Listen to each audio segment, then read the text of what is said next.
عبادہ ابن صامت رضی اللہ عنہ فرماتے ہیں نبی صلی اللہ علیہ وسلم نے ارشاد فرمایا اس حال میں کہ آپ کے ارد گرد صحابہ کرام کا ایک جتھا بیٹھا ہوا تھا، عصابہ گروہ بیٹھا تھا، صحابہ کی جماعت بیٹھی تھی۔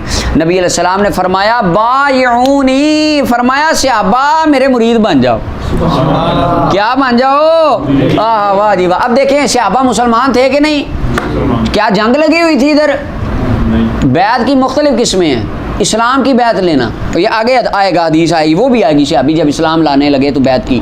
بیعت کے لینا کس کی؟ اسلام کی بیعت۔ دوسری بیعت ہوتی ہے جہاد کی بیعت۔ فرمایا میرے ساتھ بیعت کرو کہ جہاد میں میرے ساتھ دو گے۔ ایک یہ بیعت امیر المومنین بیعت لے۔ ایک بیعت ہوتی ہے بیعت طریقت، بیعت تقوی۔ جب مثلا مرید ہونے گئے، شرک پر شریف گئے، صاحب نے فرمایا 5 وقت کی نماز پڑھنی ہے، ہر نماز کے بعد قل ہو اللہ پڑھنی ہے اتنی بار، ٹھیک ہے، 300 بار کم از کم درود شریف پڑھنا ہے، ہر نیک کام سے پہلے بسم اللہ۔ یہ کام ہے تقوی والے سارے، یعنی احکام اللہ تعالیٰ کے ان پہ عمل کرنا، یہ تقوی ہے۔ ایسے ہی ہے، یہ بیعت ہے بیعت طریقت اور بیعت تقوی۔ اب رسول اللہ اپنے صحابہ سے بیعت تقوی لے رہے ہیں، یعنی تقوی کی بیعت کرنا رسول اللہ کے صحابہ کی سنت مبارکہ ہے۔ یہ اس کا اثبات یہ بخاری مسلم کی متفق علیہ حدیث ہے۔ جو ہم مرید ہوتے ہیں یہ بیعت تقوی ہوتی ہے اور بیعت طریقت ہوتی ہے، اور یہ صحابہ کرام کر رہے ہیں۔ بخاری مسلم کی اس حدیث سے ہمارا یہ عمل ثابت ہے، ٹھیک ہو گیا۔ وگرنہ جو بیعت کا شرعی حکم ہے وہ مستحب ہے، بیعت کرنا مسلمان پر کسی بیعت طریقت اور بیعت تقوی یہ مستحب ہے۔ وگرنہ اگر کوئی کسی کی بیعت نہیں کرتا تو اس کے اوپر کوئی گناہ وغیرہ معاملات نہیں، ٹھیک ہے، کیونکہ سب سے بڑا اعزاز ہمارے لیے یہی ہے کہ ہم رسول اللہ کے امتی، حضور کے غلام، یہی بہت بڑا اعزاز ہے۔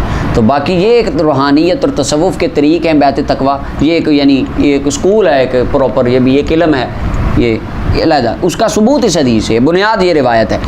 فرمایا میری بیعت کرو کہ اللہ کے ساتھ شرک نہیں کرو گے، چوری نہیں کرو گے، زنا نہیں کرو گے، اولادوں کو قتل نہیں کرو گے، یہ بیعت تقوی ہے۔ زمانہ جاہلیت میں یہ کام ہوتے تھے، تو صحابہ تو مسلمان تھے نا، تو اچھا صحابہ کرام یہ کام کرتے تھے۔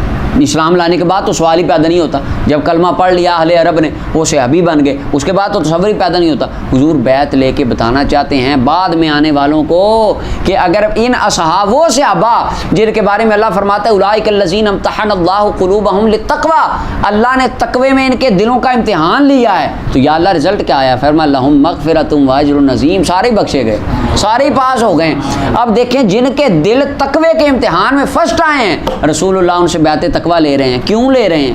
اللہ تو کہتا ہے ان کے دل پہلے ہی متقی ہیں، رسول اللہ کی صحبت نے ان کے دل متقی بنا دیے، حضور پھر بیعت لے رہے ہیں ہمیں بتانے کے لیے، تعلیم امت کے لیے۔ اور اگر میں اپنے ان پیاروں کی بیعت لے رہا ہوں، تم بھی اللہ کے نیک بندے کی بیعت میں چلے جانا، اللہ تعالیٰ ایمان کی اور تقوی کی حفاظت فرمائے گا۔ کونوا مع الصادقین۔ فرمایا چوری یہ ساری چیزیں فرمائیں، اولاد کو قتل نہیں کرنا، بہتان نہیں لگانا، بین ایدیکم وارجلکم۔ اچھا ایدیکم وارجلکم سے مراد یہ ہے کہ یہ استعارہ ہے، اور زیادہ سے گناہ بندہ ہاتھ پاؤں سے کرتا ہے، اس وجہ سے بین ایدیکم وارجلکم فرمایا۔ اچھا جی، یعنی بہتان لگانے کے لیے چل کے بندہ جاتا ہے، ہاتھ سے بہتان لگانا، کسی کے اوپر انگلی کسنا کا، یہ ایسے یہ ان چیزوں سے بچنا۔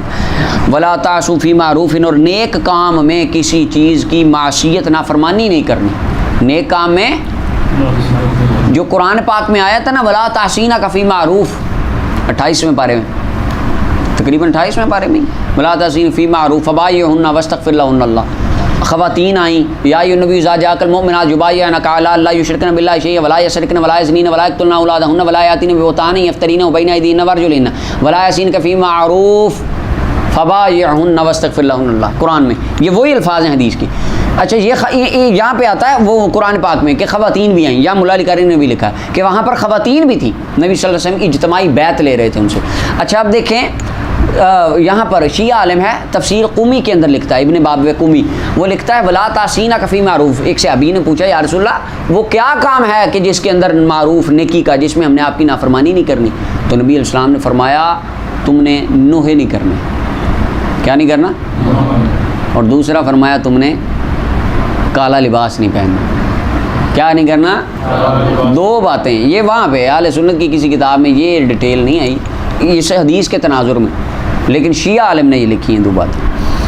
اچھا آگے دیکھیں جی، فرمایا جو وفا کرے گا تم میں سے اس بات پر، یعنی پورا کرے گا، اس کا اجر اللہ پر ہے۔ ومن اصاب من ذلک شیئا، اب یہ تعلیم امت ہے، حضور تعلیم دے رہے ہیں۔ فرمایا جو پہنچے تم میں سے، پا لے اس چیز میں سے کسی چیز کو، یعنی ان گناہوں میں سے کسی بندے سے اگر کوئی گناہ ہو جائے تو پھر کیا حکم ہے؟ فعوقب بہ فی الدنیا، اگر تو اس کو دنیا میں سزا دے دی جائے، فہو کفارۃ لہ، تو اس کے گناہ کا کفارہ بن جاتا ہے۔